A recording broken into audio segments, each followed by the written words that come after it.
السلام عليكم واهلا وسهلا بكم في هذا اليوم التاريخي، واخيرا نكسر حاجز الربع بعد مرور 22 سنه ونمر لنصف نهائي الكاس الافريقيه.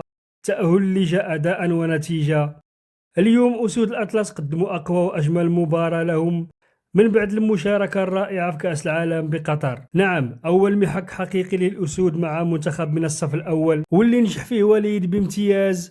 وليد اللي بقى مآمن بالافكار ديالو وباللاعبين اللي معاه، ونجح في قراءة خطط المدرب الكاميرون وعطانا ماتش كامل الأوصاف، وقدر يحول الضغط الكبير اللي كان عليه لطاقة إيجابية، وقدر يلعب على الجانب النفسي ديال اللاعبين وخرج منهم سبوعة ديال بصح. اللاعبين كما سبق لي وذكرت في الفيديو اللي قبل بأنهم غادي يتقاتلوا في التيران، داروا ماتش خرافي لدرجة أنهم خنقوا الكاميرون ومارسوا عليهم ضغط رهيب، خلات الأسود الغير مروضة دير بزاف ديال الأخطاء خصوصا في الشوط الأول، لدرجة أن لاعبين المنتخب الكاميروني ما قدروش يلعبوا كرة.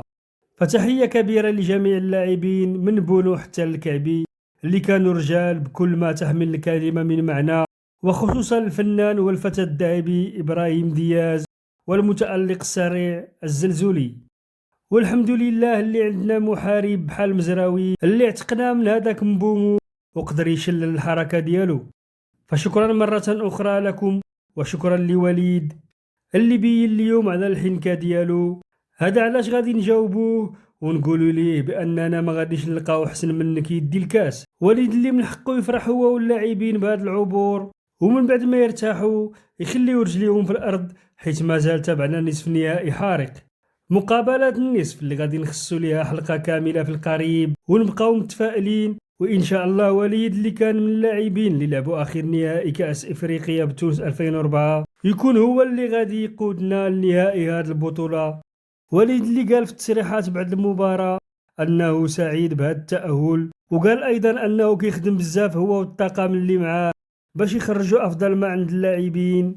وفي الختام وكما توقعنا قبل، السنغال كترافق المغرب لدور النصف بعد تجاوز عقبة المنتخب المالي.